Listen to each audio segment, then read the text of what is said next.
We are Malaga fans. We make this podcast out of love. Love for a club that has been at the mercy of Jose Maria Munoz for nearly 6 years, over 2,100 days. It's cost us money, it cost us time, and after years of watching this disaster unfold, we have had enough. Financially, the club is stable. On the pitch, it's a catastrophe. 7 managers have come and gone under his oversight, none able to create continuity or success.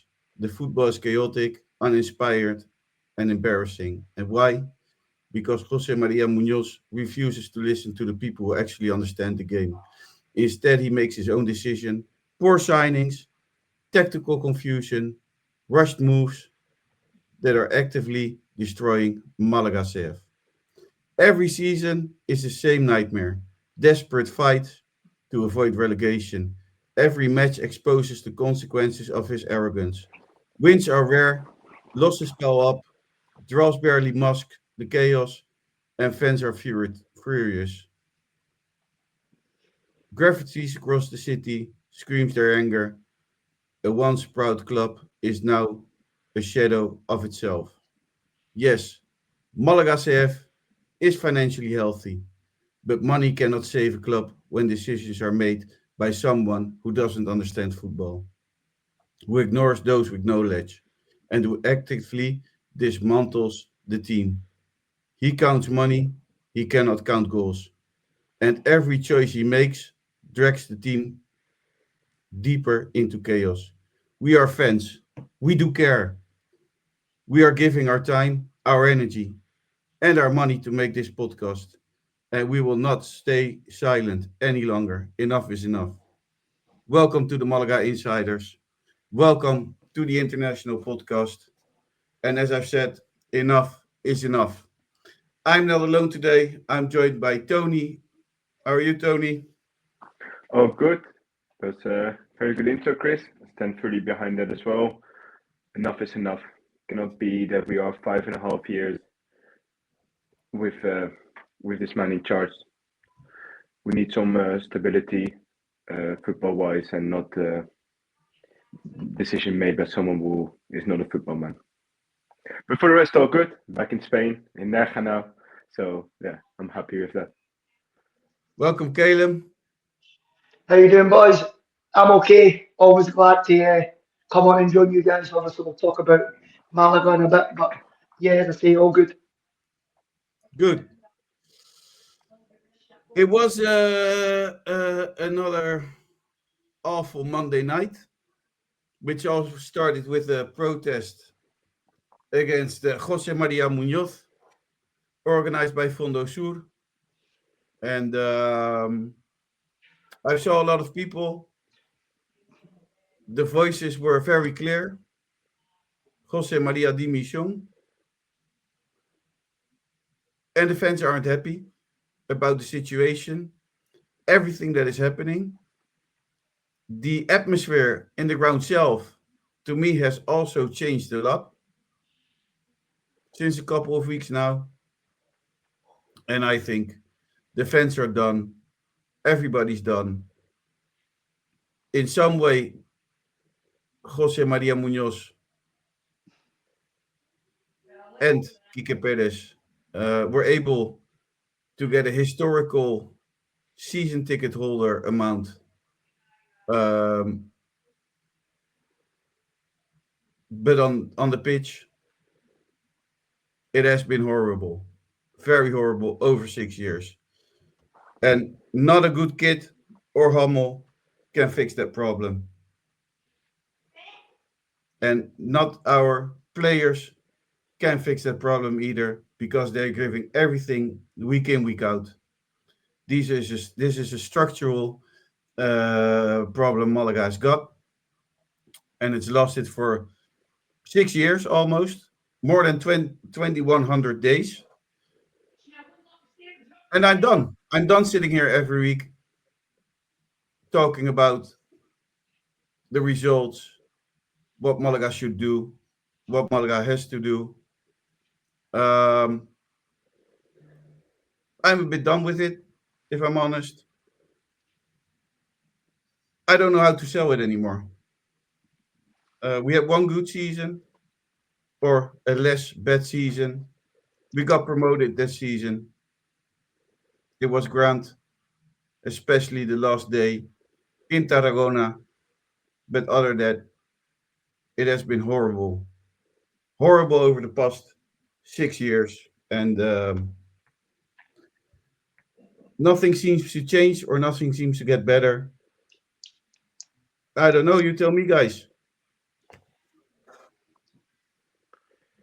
Yeah, it's been a long time with this. I remember when Jose Maria just came in, he kind of was, everyone saw him as this savior because he did financially stable the club.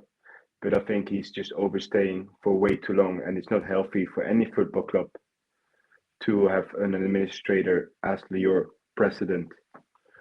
So yeah, it's not good. It's taking way too long. I also don't understand why the court case is taking this long.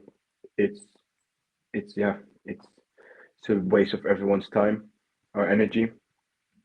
So yeah, it's under, I can't understand it why we've been in this situation for so long.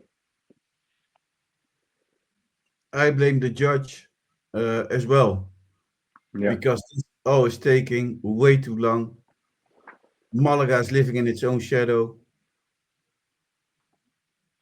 I don't have any words for it. I mean, I can start the week and say, "Oh, we lost again," but I've been doing that for 5 seasons in a row. I've been talking Yeah, about bad football for 6 years now. I mean, when is it stopping? When can we sit down here and talk relaxed about Malaga Club de Football ending ninth or eighth on the table? But this is another fight towards relegation again, and it starts to piss me off. And why does it piss me off? Because it costs me money. Because making this podcast costs money and a lot of money. But I do it. I don't care. I do it for the club. It costed Nick money. It costed Luke money. It costed Matt money. It costed money to all of us. So not only to me. Let's that make clear. And it costed time. A lot of time. And time probably more than anything. And I've always tried to keep things as it is because I always try to keep seeing the positive. Um, but you also come to a point where enough is enough. And I think this intro made that clear. And I'm thinking that I'm not only talking on my behalf, but also on behalf of the rest of the Malaga insiders and a yeah, great part of the Malaga fans in general. Yeah, that's what I wanted to say. Um, Malaga played last Monday against Zaragoza, and what looked like a great fun night out ended up in another deception. We'll dive into that. I will start with the lineup. Herrero on goal, Puga, Ainar, David La Rubia, Joaquin, Doutor, Victor, Nino, Dani Lorenzo, Isa Merino, and Recio. What did you guys think of the lineup? same lineup as the last two games yeah, on the Funes. Yeah, I do think it's it's not really looking like any improvements are made. Last week we discussed, and I did thought I saw a little bit more improvement, but we just, how do you say this in English? We just keep on heading our head into the same stone. We just keep making the same mistakes. We play an alright game, and then they get nervous. The players get nervous. I don't know what it is. If it's a mental thing, if it's a physical thing that they don't have the stamina to play 90 minutes. But it's just lost. Everyone in the stadium was feeling it. It was gonna come. The goal was gonna come. We were just waiting for Zaragoza to score. And it's just the same. there's no any tactical changes. It is taking Dani Lorenzo out, it's taking Adrian out, and then there's no team anymore. Because what's on the bench doesn't improve the starting lineup neither, in my opinion. If we look at the first half, Malaga scored another goal of Einar Galilea. He's in goal shape. He scored against Mirandés, the winning, and he scored now in La Rosaleda again.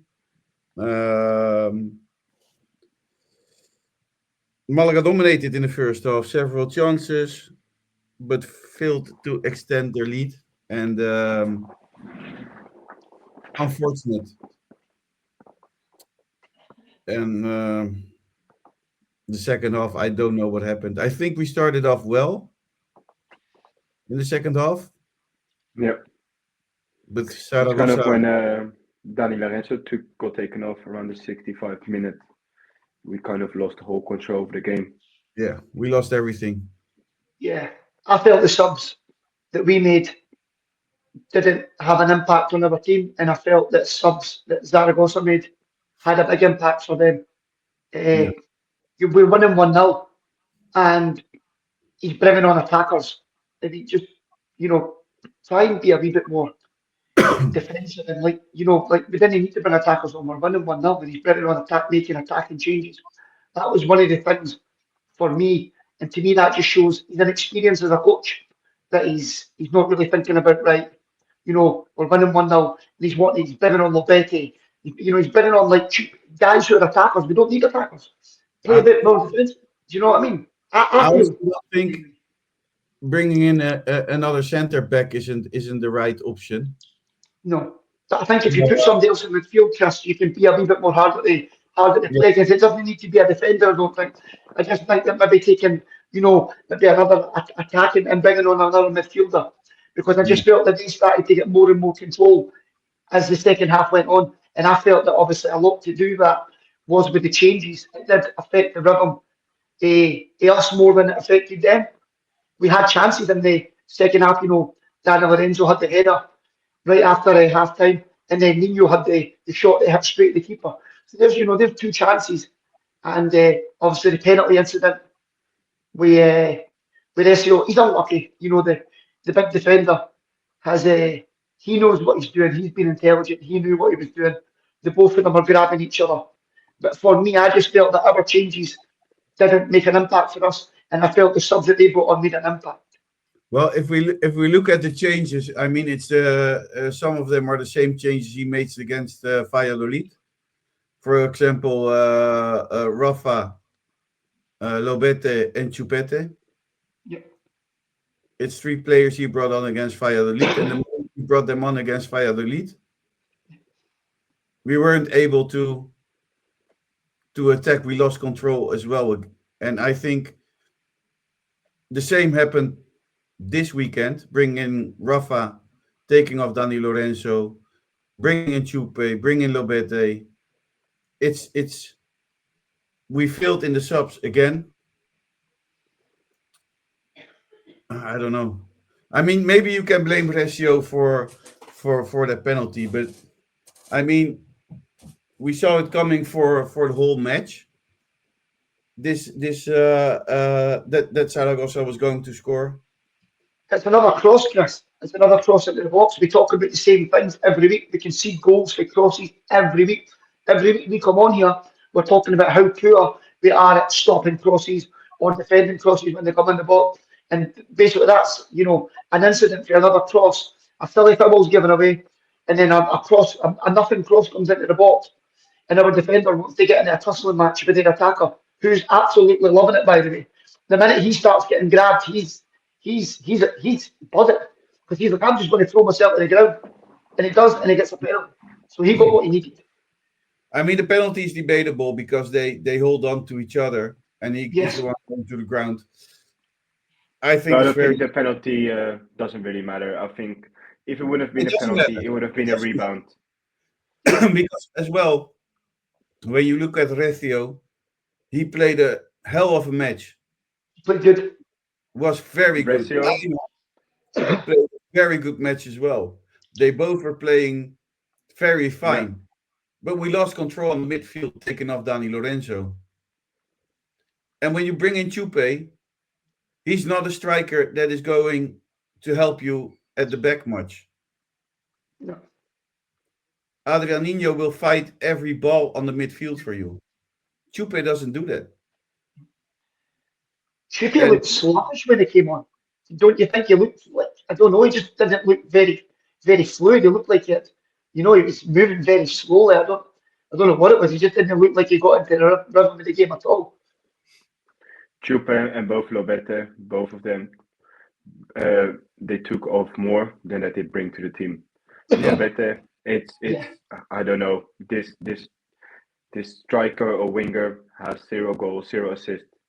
Yeah. The only game he played good was against Andorra, where he scored 4-2, where he scored 1 goal and had 3 assists, I think.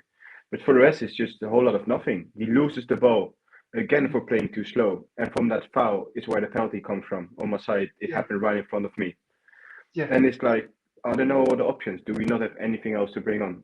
Why do we keep on bringing this on? Why do we keep on playing the same players when we know it just doesn't work? I think it just shows you, sorry, Chris, Try on him you in go. another position. well, that's the thing. We are trying to play a new system of football with high pressure and everything, but we don't have the players for it. We don't have the players for it. And I think that's what you when you start take over a football team which is fighting hard enough to get results because things are not going well. I don't think high pressure football is the answer. I mean, we have a manager without any experience in Yeah. professional football. Um, we don't have the players. You have to look at the players you have and start from there. What can I build with the players I have instead of I want to play high pressure football? Because if you don't have the players for it, it won't work. And I don't care what the football is looking like as long as we get the results. But they're not. I mean, we had one win against Mirandes, and that was, and we got a point from Valladolid. But last weekend we draw against Zaragoza, who were last on the table. I mean, yeah, they are in form, but you have to win that game. If you don't win it, if you don't win these games, what is left? I don't understand how Funes. I don't understand his style of play with this team, if I'm honest. That's the thing, Chris. I don't think he has any. When you look at the subs, he's making like for like subs. He's bringing a winger on for a winger. He's bringing a centre midfielder on for a centre midfielder. Like anybody can do, we can do that. We can go into the dugout at La Rosaleda and make the same subs that he's making. There's no thought process into what he does. Like he could have quite easily brought Moreno on, put him in the centre midfield and made a good free in midfield and be hard to beat. 1-0 up, be hard to beat. But no, he's just bringing a winger on for a winger. He's bringing a striker on for a striker. I mean, anybody can do that. There's no thought process to what he does. He's just This, making like for like subs. His inexperience is for me is shown already in what he's doing. We're this, 1-0 up. I just don't like to say. It's just the appointment for me, obviously, is a strange one because the guy has no experience and you can clearly tell he's not really. We've not had that new manager pop that everybody like Zaragoza's getting right now. They've got a new manager and they're getting results. We're not getting that, and we keep getting tilt with late goals, and it's just I don't know what's happening. Mistakes, late goals. I just can't see where we're going to be. We look like going on a run in like 4 or 5 games. We're not going to be able to do that. That's what worries me. And you're talking about, being in this relegation fight. I think we need to be realistic. And if it continues like this, we're going to be in a relegation fight 100%. Because nothing shows me that this team is capable of going on a run. I And I mean, we hate had to be negative. 7 managers in 6.5 years, almost 6 years. Yeah. 7, from which some lasted weeks. Nacho Gonzalez, Pablo Yeah. Guedes, Gato Romero. it's unbelievable. And I don't think Funes is going to turn things around. No. The But the just the sorry. strangest, Also, yeah. the strangest sub for me was bringing Aaron Ochoa on. Yeah. I don't know, when they're attacking so badly and you bring Aaron Ochoa, who doesn't have the body to defend, or you know what I mean. He's a good That's player, my, yeah. great talent, That's, but he doesn't have the body or the no. attacking midfielder. This is my point. We're bringing on guys we didn't need to bring on. You know, it's not like we're chasing the game. We don't need to bring attackers on because we're not chasing a goal. We had the 1-0 lead. That's what, like you're making a point. The owner, the administrator who's calling the shots. That's a perfect example of somebody who, like you say, a guy who doesn't know football trying to make football decisions. The manager that he's brought in is a perfect example of the wrong decisions that he made because nobody else who knows football running a club would make that decision to bring somebody up from the B team who's never been a manager at first team level to do what this Malaga team needs to be done. They need an experienced manager, somebody who knows the league, and we've ended up with the B team manager who's And no I think experience whatsoever. I agree with what you say, but I think more important, a manager who has been in this position already Yes. and know what it is to Yeah. to He And knows the also, club. a team where there's no confidence, where the results are bad. You need a manager who has experience in that. Yeah, you need somebody who but can manage.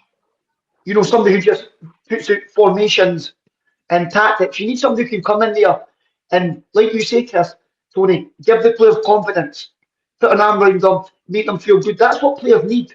Sometimes it's not about coaching and telling them where to play. And, you know, they sometimes just need somebody to go in there and say, look, you're a better player than what you're showing right now. And I think that's what that Malaga team needs. They need a leader, somebody to go in there and pick up the confidence levels. And right now, I don't think Funes is doing that.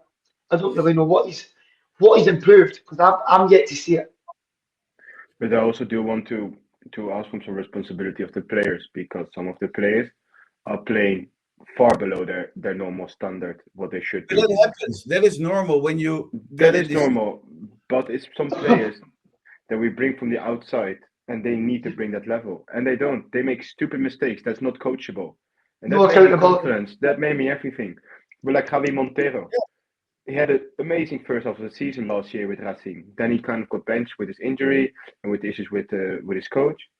But he can't make those silly mistakes like he did in the game against Talavera.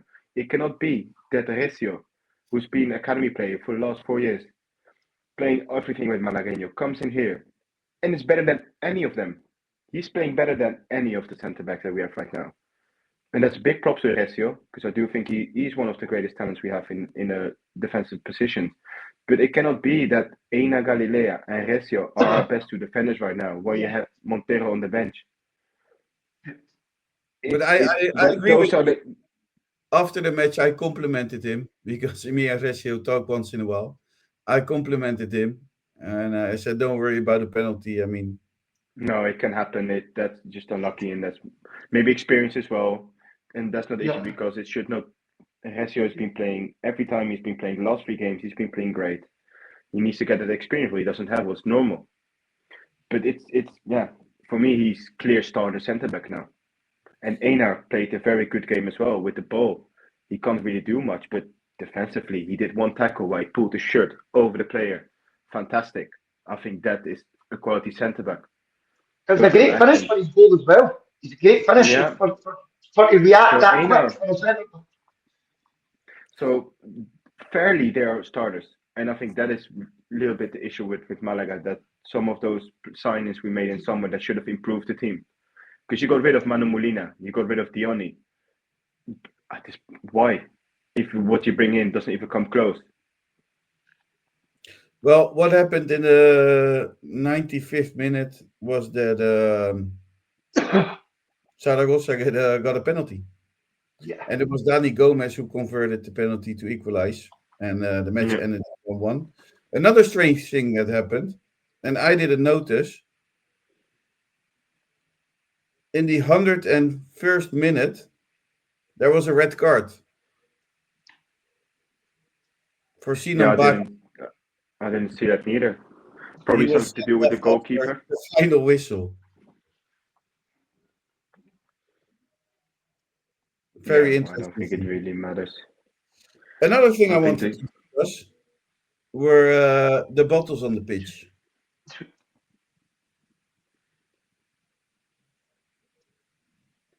The what, That Chris? Sorry.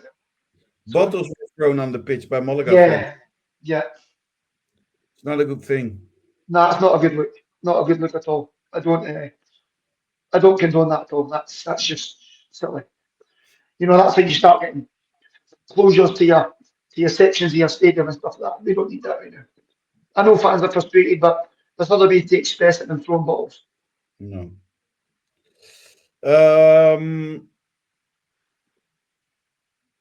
And also a thing was after the match was chants against the players. And I wasn't happy about that. The guy with the mic at Fondo Sur wasn't happy about it. Because I also think that if we don't get behind the players now, if we becoming a team with the players, get behind them and chant for them, chant our lungs out every match, we will only go down. It won't help a thing. We have to stay with the players. Yeah, I don't think one time is a bad thing to chant it. I don't think any of the players are mercenaries, but I do think it's the best way to communicate that it's also, in Spanish say toque atención, like a little attention, slap on the wrist. The players Yeah, need to step up. I don't think they're mercenaries. I don't think it's fair, but I Tonie, do think I Sure. think it's good. One And time they need to know we're not happy. Same with PSC. I don't think the first time we all sang PSC with yeah, it means the PSC needs to go. No, but it is a little attention that I want to like say one they thing need to about start. this because over the last weeks, I'm in Fondo Sur, a place where people should sing 90 minutes, and I hear a lot of people not singing and only complaining for 90 minutes. Stay home if you complain. You're in an animation place of the ground. You should get behind your players and sing. No, that's something I wanted to comment as well because I haven't been to the stadium since last season, and I came Monday, and I think it was a Monday game, but the atmosphere was below average. It was kind of shocking the state I found the ground in. Like I've been on there for 15 years, and now after a while coming back, is totally the opposite of what we had created the last two seasons. I It's not totally only agree. from the Sur, it's also the rest of the stadium. Normally, more people start to clap, more people start to sing with the songs, but the atmosphere was. I told it to my dad. I was like, "It's not. It got worse over the last this season, and I don't know really. Like it's been a couple last months maybe because at the start of the season it looked on the TV, it sounded very loud, but I don't yesterday it know. was that maybe it was a Monday game. It was late. I don't think you can blame that because there were 21,781 Malaga fans. So 21,000 fans. It didn't get worse. Yeah, they're probably just fed up as well. It's hard to keep positive when everything you're watching is just negative. Everything around the club for the people owning it to feeling like I the players also are. I wanted to ask to end with a positive note. Did you see any positives on the pitch? Any positive players you were positive about? I thought the two, like, personally, I thought that the two wingers were good. I know that their positivity is not great, but I thought Joaquin and Larubia were actually decent. That's maybe just me. And Yeah, like it, yourselves, I thought that the two centre backs were very good. I thought the fullback, like the first half, I thought we were like can't really have any complaints. It's just the way we sort of collapsed the second half, and I think it was the subs. I don't think the subs helped. Obviously, we just gave them more and more momentum as the half went on, and I just think the subs didn't. Like you say, you're bringing on Aaron Ochoa, who's he's a young boy, and we knew we were going to be doing more defending than we were attacking. And you want somebody more defensive. And I just felt that the subs didn't really help. We needed people who were going to be able to dig in, run about, put tackles in. And we were just bringing on attackers, which for me we didn't need. But I thought the first half performance was okay. We got the lead. But as for the second half, you could just see, you guys, you said it yourself, you could just see it coming. You just knew it was coming. As that second half went on, for me, the last 15 minutes was more evident than anything. You knew that goal was coming for Zaragoza. You knew it was coming. But it's one of these things where we keep saying the same things every week. We're still conceding late goals. We're conceding fake crosses. It's defensive mistakes. It's like we keep saying the same stuff every week, but nothing really seems to change to what we're watching. I do So have another name to add as well, that not the full game, but I until hope when the I'm whole not team started to go down. the name you're thinking of. Yeah, Okay, go it ahead. is Victor Garcia. I Yeah. thought he was not playing too bad at the start. I think his first half was decent, had some crosses. But his The second start half of the was second bad. half as well. But I think the whole second half, in the 60th minute, the whole team dropped below I their have a few standards. Every positives. player. La Rubia was better than the last weeks. I saw a different La Rubia. Want to Yeah. point it out. Also, Joaquin was good. A player I want to point out was Isa Marino. Played a very good match. And I also think Doutor was pretty okay.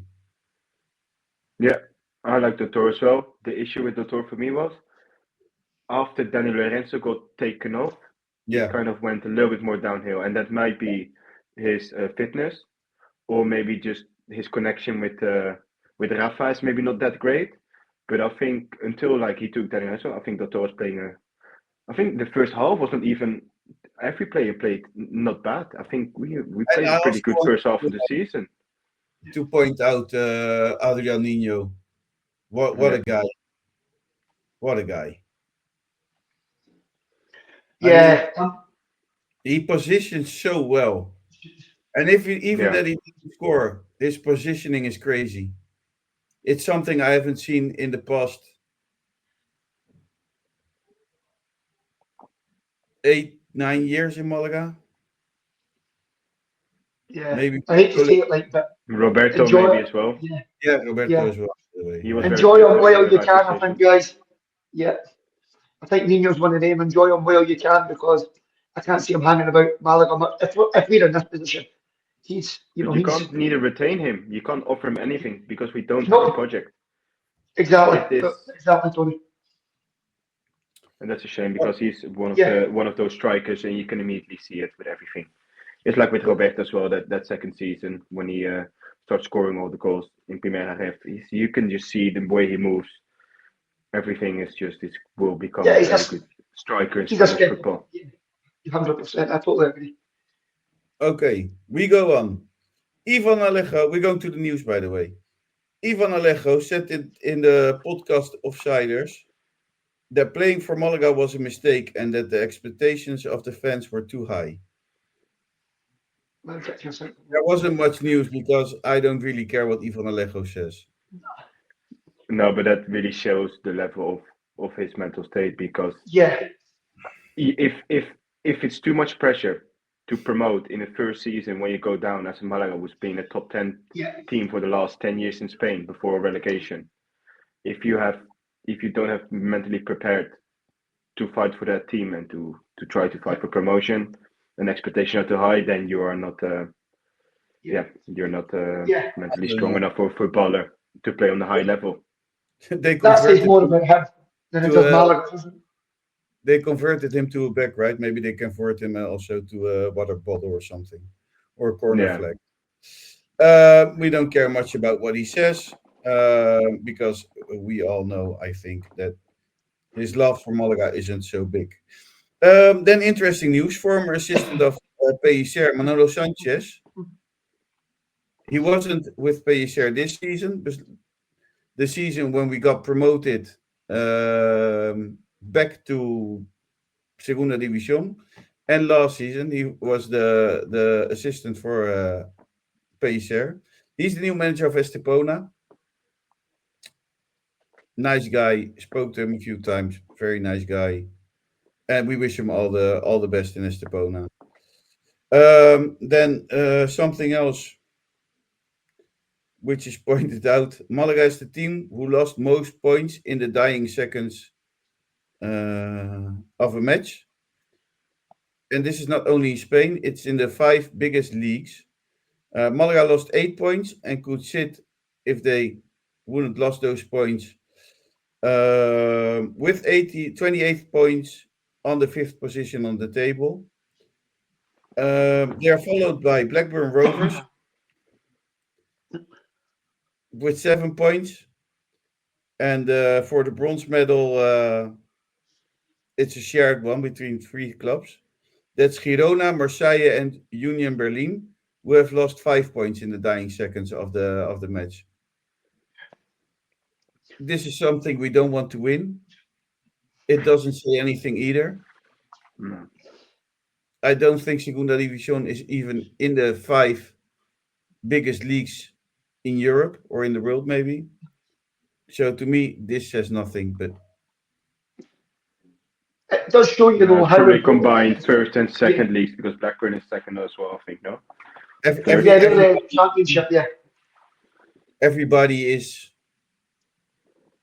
has posted about it. So I thought, well, we have to bring it. Yeah, Last Yeah. not least, Atlético Malagueño lost again 0-2 at home against Deportivo Minera, and Malaga Femenino have their 5th victory in a row. Immense job they are doing. And the only goal scorer in that match was Alicia. What a season for Malaga Femenino. Yeah, good stuff then. 5 wins in a row.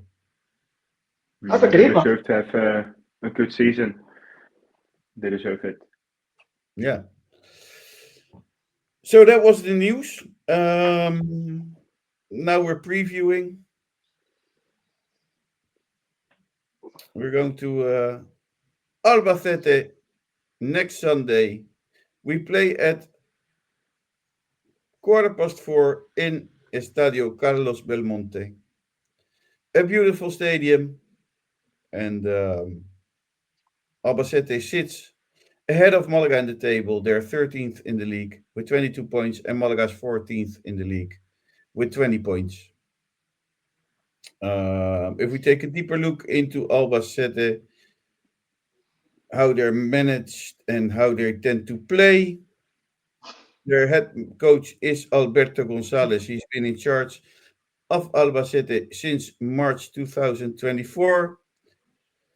Under him, Albacete often lines up with a 4-4-1-1 or similar 4-4-2 formation depending on game context. For example, recent lineups show a back 4, a midfield flat or slightly staggered, and one forward up top. Their style tends to emphasize defensive solidity. I can't even read it. The organization and consistency have been issued at times. Albacete conceded relatively. I have to change this English. Often, but they also try to make use of. I lost it. They have a problem in the back, and they. I write it all down in Dutch, and then Translate it. translate it. And as you see, it's not working really well. So Albacete it's a difficult stadium to go to because they're also quite stable at home as a local team. I don't remember much. I think maybe the last win we had against them was with Pito Sanchez del Amo after Muniz got fired. Interesting fact, the last 10 times we played against them, we won 4, we lost 4, and we drew 2. So we're pretty much equal. Yeah. Their recent form, that's interesting as well, because from the last 5 matches, they lost 3 and 1-2.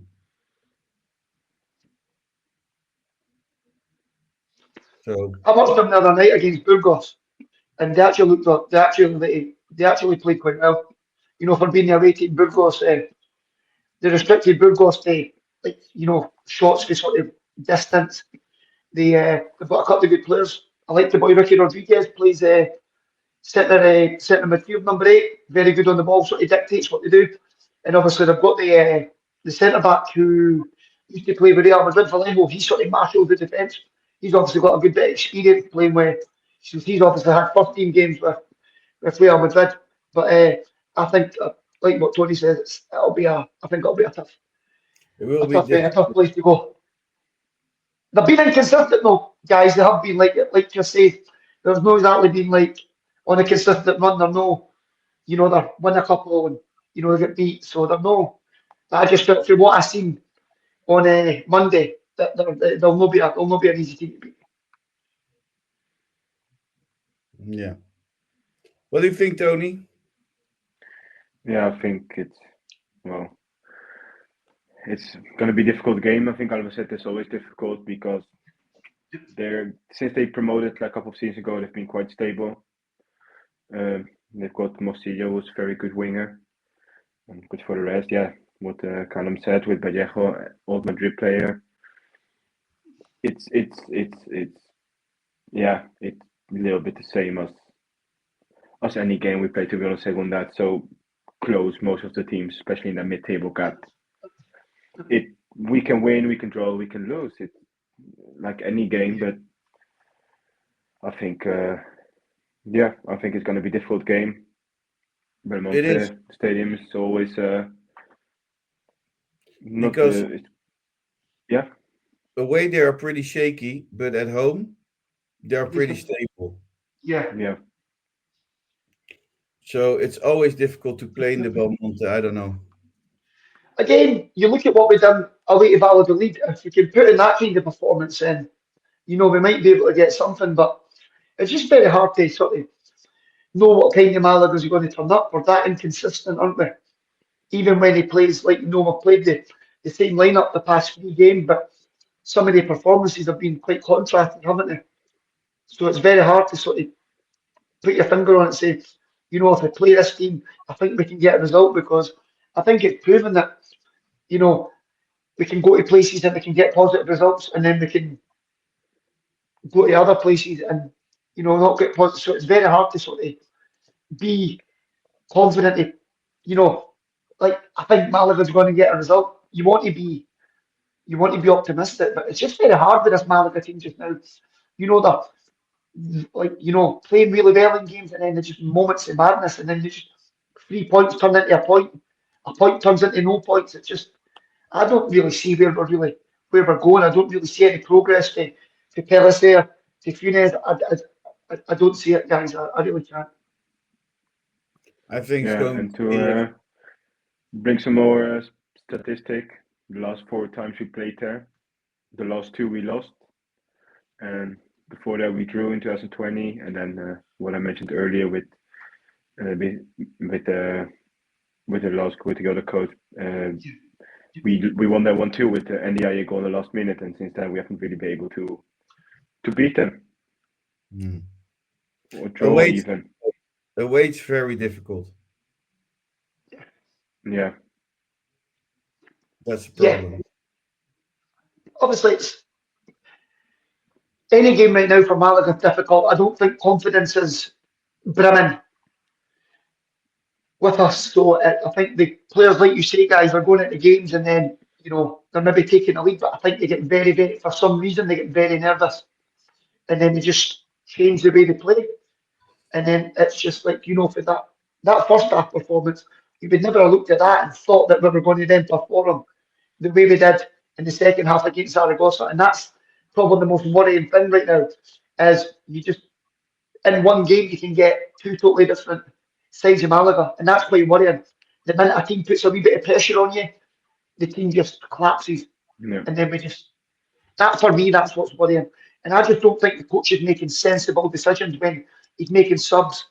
I know we're not blessed with a big squad, we've probably still got some injuries, but I just don't think when you've got a lead you can afford to be. You need to be mature with your substitutes. Don't bring on attackers for bring on people that are going to make it hard for them to score a goal.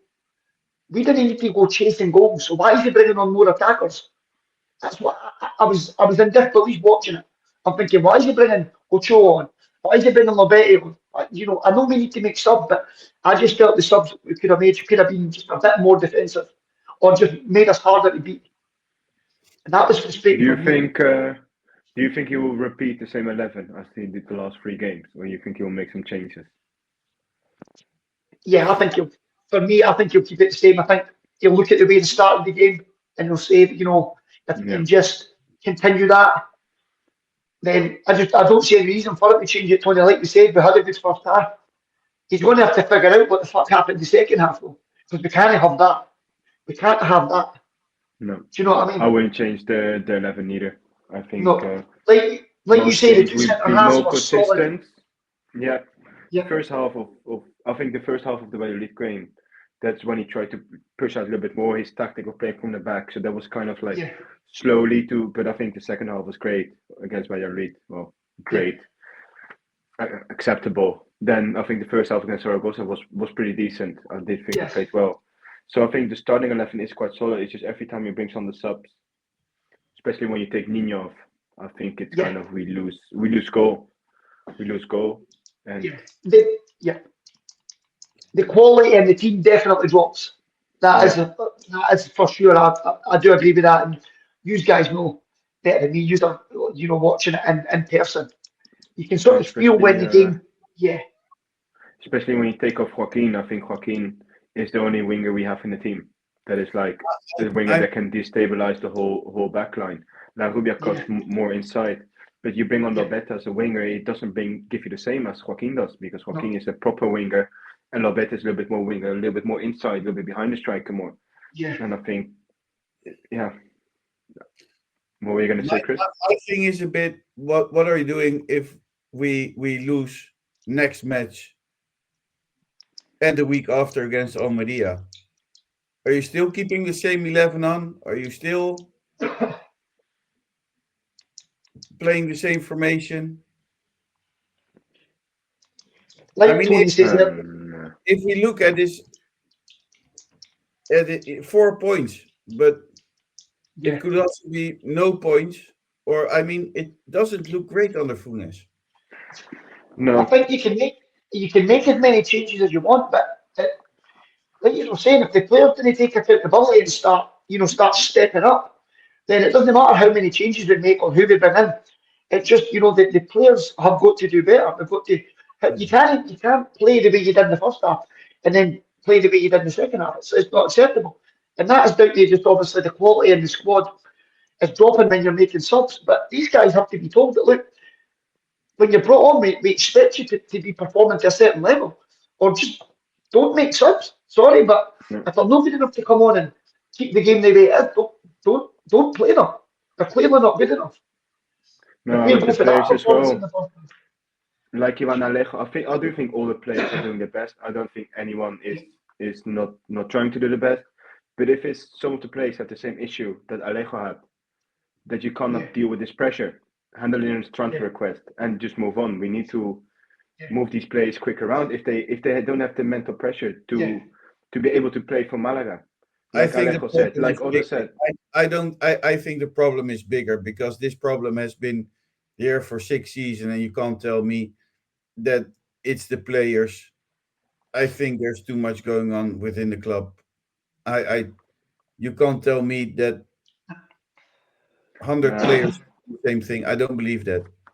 But when they're on the pitch, they need to be making smart decisions, though. I don't know. There's a lot of mistakes in this game. They're still professional football players at the end of the day. They're paid good money to go run about a football pitch. You pay good money to go watch them. At the end of the day, they at least have to make an effort. And I just don't think there's certain guys in that team that are making the effort that others are. And at the end of the day, it can be as simple as, look, if you're some of them just probably aren't good enough for Malaga. And that is just an honest assessment. But it's about the managers finding out who that is and weeding them out. Because at the end of the day, It can't continue like this. We can't keep going like season after season and being in relegation battles. Because any good player that we do have, every time for every Nino that we have, we're going to have a bloody, whoever at the back of him. So like we're always going to lose better players because for the poor players that we have. We're always like you're not going to keep Nino if you're avoiding relegation every season. Do you And know I what I also mean? think that one of those issues is to do with Lorin Juarez. Not of his transfer policies, but is his insecurity about his future. Because if he would have a contract for next season, we would have had a normal manager. But since they don't know what to do with him, we can't sign a new manager because no manager wants to sign a project where the sports director will leave at the end of the season or is not secure for his post. So then the quickest solution at the moment is or fire Loren now, get a new sport director in who can start in January, fire Funes and get and rebuild it and then get everyone out. And it's a small window that you have in January, so you can't do a lot. And I don't know how the budget is. But you don't have to at this sack point, you can just put him back in Atletico Malagueño. I think it doesn't matter. We've talked a lot about the manager already. I was going to ask what would you guys change, but I don't know at this point anymore. I have no answers. now the only change that is necessary is the stability of the club with Jose Maria. Yeah. I think that's the only real change that needs to happen. And that we And need like to you be say, normal football club. Like if you have a normal owner, he can put normal pressure on. He can hire the right people, but this guy doesn't know who to hire because Kike Perez is supposed to be that guy, but he's only doing the marketing stuff. What he does a great job at, but he's not coming out to the press and asking for responsibility or getting responsibility because he is the general manager. That's not only marketing. So then, why is Jose Maria Munoz there? He should only do the finance part. But if that's all not working, at least get him out and get another administrator in. I don't think that's too big to ask neither. It's. if this is having an effect, obviously, if this situation in the background with the higher ups at the club's having an effect on the playing side, then a decision has to be made because it's not healthy for the players to be playing or a manager to be coaching with that shadow over them. Do you know what I mean? I just don't think that's healthy because you can say it doesn't affect the players, but I think that kind of uncertainty at a club it will have an effect on the players. They'll not know what their future is. If their coach has got a future, I just think that it's not healthy. So we need a means to an end. And like you guys were saying, this thing with the judges is dragging on far too long, and it's not. It isn't helping the club because it's now having an effect on the playing side as well. So, but I just feel that there's definitely players who aren't playing either up to their potential or they just aren't good enough to be playing for Malaga right now. So Okay. With one final thing I want to say with the departure of Pellicer, you do lose that how do you say the English word, auditory figure, yeah, because the calm head. I don't think the players what was Lohen gonna say? Well, he's not gonna stay. What they're gonna listen to Jose Maria Munoz. They also think the same what we think. They also think, why is this guy there? Yeah, So it's we missed that auditory figure, and I thought a new manager would be that, and I think Funes can be that. But it's different when you come down and you go up. Then you take a manager who's got a reputation and who can make some hard decisions. what Not I would that like to Funes know is cannot do what. that, but it's Yeah, lacking experience, and you need what have the that club? figure there. Yeah, what have the club asked them to do? What is the remit for the Funes to come in? Is it avoid relegation? Is it to get to a set? What is his path? Where is it the owners expect him to take the club under the current circumstances? What is his job to The get the cheapest club option. where? Yeah, but where Cheapest is that? option. Is that will be a mid-table team? I don't really think they care. I think they only care about not relegating, because that would be a Because financial yeah, loss, and that's the only thing they think is just money wise. What is well, that's a big okay problem for because a couple of years, but that's not longevity project. no, I you need understand a project. when Jose Maria came, we were nearly going to disappear if we did not have lucky that Granada lost their play and they signed Antonin for the 2-3 million. So then it was necessary, but that's not necessary when the numbers are clean. Then you're just fighting for financial reasons, and the only financial reason is maybe we can go up, that will bring more money in, and don't go down because they will lose money. That's it. Those are the only calculations you could do and trying to end up as high as possible. But He there's no needs, yeah. it's not long. You can't. No club will survive for this long. No manager And it can can go go in there with quick. no objectives, though. We need objectives. You need to be told, like, this is what we expect. This is where we want the club to be in a year or 2 years. I mean, the look at we're just going round and round. We're just bringing a manager in, and it's like there's no really like expectation on the guy. Just, I don't see because I didn't see any changes. I don't really see what he's been brought in to do. It's not like he's just like take the manager job this now until it's it doesn't seem like he's there. They want him there permanently, for the long haul. He's just it's like he's just sort of keeping the seat warm for some there. I don't know. It's just something doesn't feel right with it. And you can see that's having an effect on the team. And you can see it with other teams as well. For example, with Albacete, the Yeah. worst years they had in the last year, so in Segunda, I think they also had an administrator there. And since they've got the proper owner, look what they've accomplished. And I think Malaga should be able to get close to what Betis is accomplishing. I don't think we should win the Spanish Cup. Well, would be great, but I don't think those should be our standards. But it is to grow the club bigger and bigger and bigger. Bigger stadium, bigger this, bigger that, bigger ambition, bigger goals, and not just like, yeah, let's go try to promote this year and then like not relegation. What we have done Yeah. the last 2 times when we asked for not promote. So Okay, guys, we can go on for hours. I can't be arsed after 5.5 years of this every week in, week out, the same thing. So we're going to do what I like most nowadays in the podcast, and that is kit rating. I don't know the exact order, but I know this is the first one. It's Adidas. It has the typical Adidas shoulder stripes, black and white. Club colors. It looks to me like a very Canadian ice hockey shirt, Yeah. but also with the arrow pointing downwards. It's very ice hockey. Yeah. I was wondering what that was in the background actually. I'm trying to see if it's actually like It's nice, and they also have that ice hockey leaf as a global yeah. captain. That's the that's the shirt sponsor, and they have like almost a Canadian flag leaf on the. It's like a moose. I think it's very well done. It's very ice hockey. I like it as well. Yeah, yeah, nice black and white, just nice and simple. But the wee sort of pattern in the background, yeah, it does look nice. I like it. It has dots in it. It has fainting away pattern, which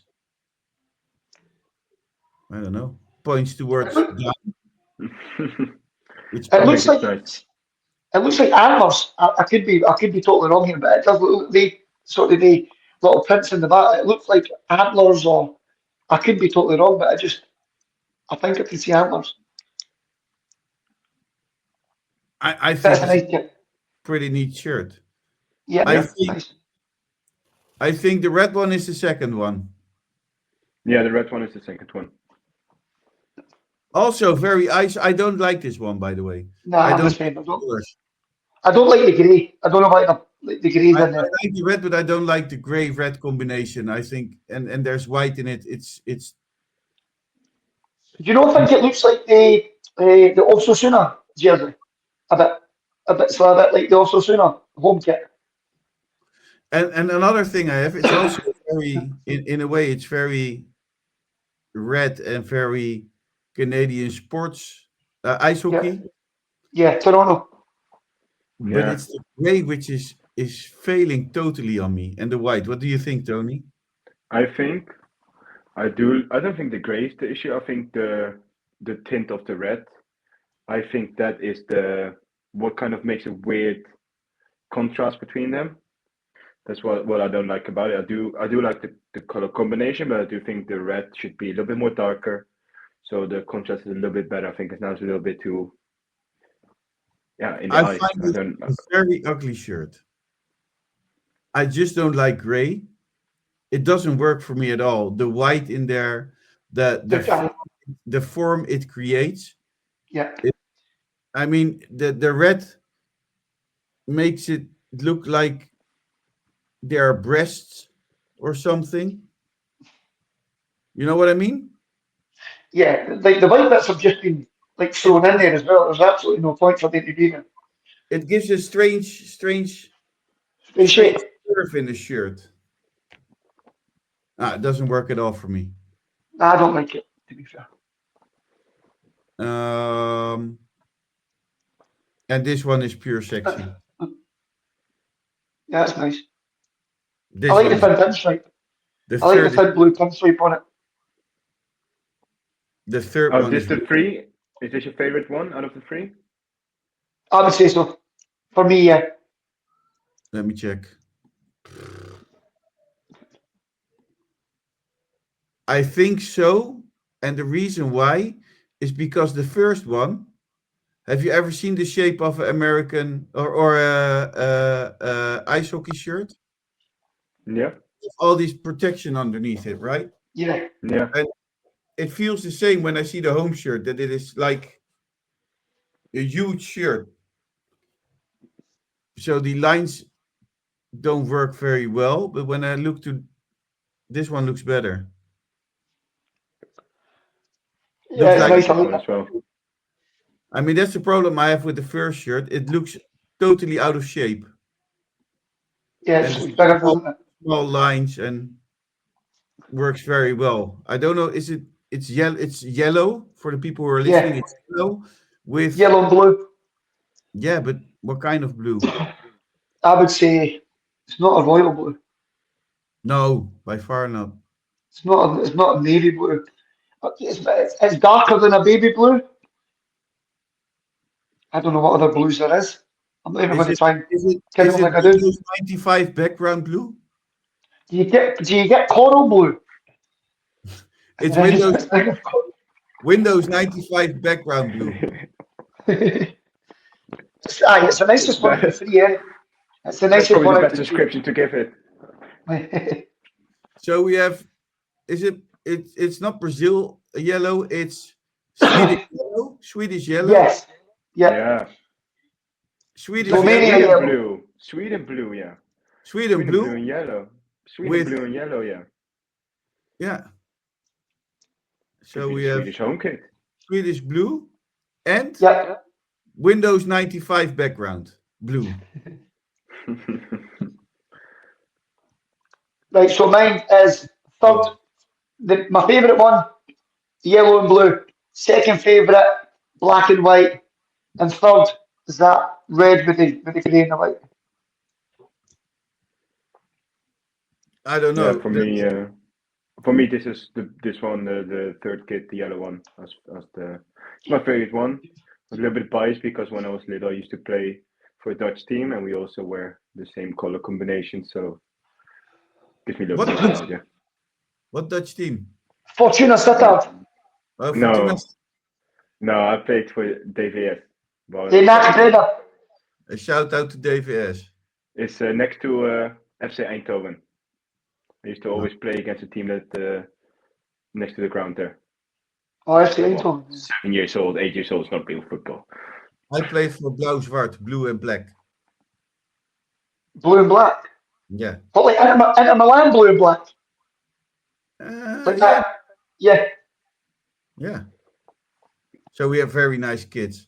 Yeah, this one for me as well. The yellow, Swedish yellow with the Microsoft Windows 95 blue. Then this one, the ice hockey shirt. Yeah.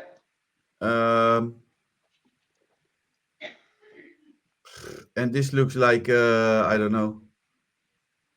I don't like it at all. It looks If I would like improve this, I think, to be honest, I would not. What I said before was change the red more, but I think it's the Yeah. gray. To be honest, the gray should be more darker. If the Yeah. gray is more darker, I think it can work a little bit better, and it will go Yeah. up for me as well because I do like the three colors, but I just don't think they chose the right with They this blended shirt. them in properly. See a guy color knocking on palette. with this shirt, I see a guy knocking on my door and say, "Hey, here's your package." I have that DVD. feeling. It gives me a package feeling. You know, like a delivery FedEx. guy. Yeah, FedEx or Oh, it's DPD. UPS. Yeah. You know what could be nice. I don't know if you'd agree with this. Swap the grey with the red and keep it white. So it's a grey strip with the red Adidas stripes, the red Adidas logo, and the red where the grey is at the side. And you can either leave the white or you could remove the white. And I don't see the point in that anyway. But if you were to swap the grey with the red, you think it would be any better? Probably not. I'm just trying to see if there's any possible way we can make this kit look half decent. I find it a very strange kit. That's Overall, another. if we're not going to grade them all together, but what do you think overall and overall um, impression of the kids? Windows 96 background, the best one for me. I Yeah, think they did overall, a two decent strong job. kids. Yeah. A decent job on three of them. We always end the podcast with something about Malaga, but we are getting into a very special time, and we're getting there. So we're going to do a bit on Christmas. In Malaga, Christmas begins long before the big meals or the late night toast. It begins quietly on an ordinary afternoon when someone places a box of mantecados on the table. The moment the lid opens, the air fills with the soft perfume of cinnamon and toasted flour. Mantecados are fragile little things, dense yet crumble, melting the moment they touch the tongue. Each bite tastes like a tradition preserved in almond and lard, a recipe whispered through generations. Next come the polvorones, the most delicate of all. They sit wrapped in crinkled paper, powdery as fresh snow. If Malaga ever saw snow, when pressed gently between the fingers, they collapse into a sandy sweetness that coats the mouth with roasted almond and a hint of lemon or cacao. Eating one requires a moment of stillness, a quiet pause, to let it dissolve and leave its warm, lingering sweetness behind.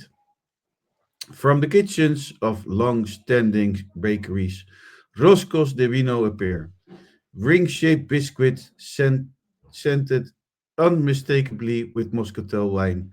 There's a warmth to them, an echo of Malaga's vineyards.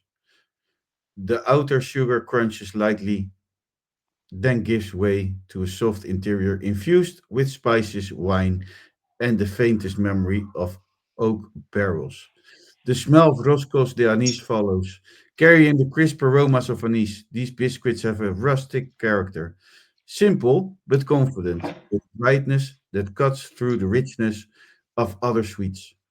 They pair perfectly with a late afternoon coffee or a glass of Malaga Virgen, letting the licorice like notes stay on the palate just long enough to be missed when they're gone. Then there's turrón, the centerpiece of every Malagueño Christmas table. Hard turrón duro, cracks sharply, the almonds whole and fragrant, held together by honey that tastes of sun and orchards. Soft turrón blanco spreads across the palate like a sweet almond cream, luxurious and smooth.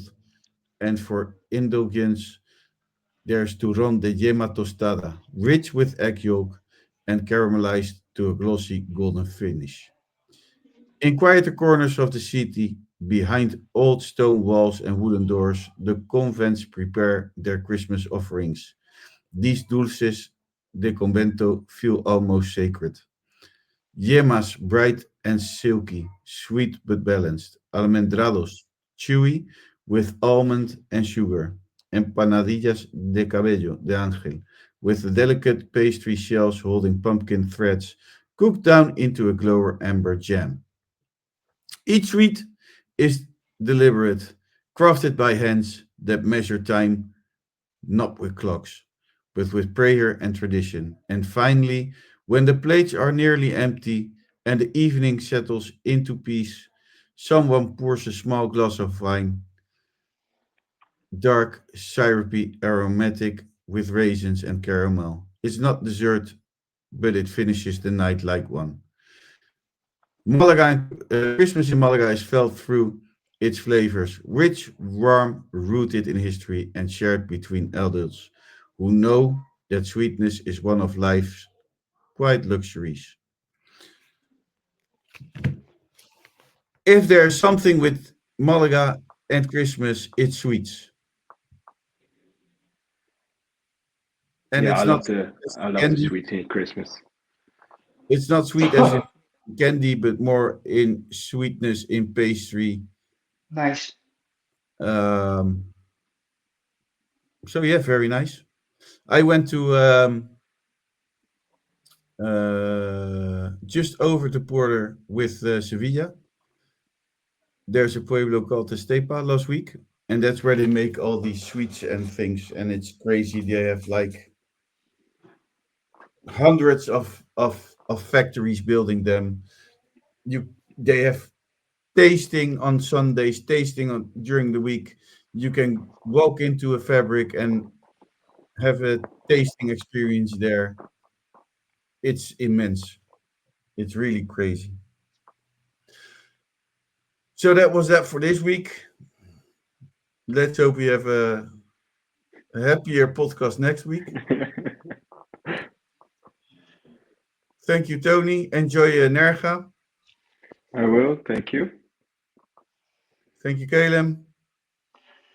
Thank Enjoy, guys. enjoy shitty Scotland weather. But And yeah, we're in the middle of a storm right now. Storm. I think it's fucking Storm Barney or something. There's that many storms. They're running out of names to give it now. So it's fucking blowing wind, pissing me rain. So either better where you are. Don't come anywhere in Scotland anytime soon. you have been listening to the Malaga Insiders. My name is Chris Marquez. Don't forget to like, share, follow, and all the things content creators ask you to do. And I end the podcast as usual with the Vamos Malaga.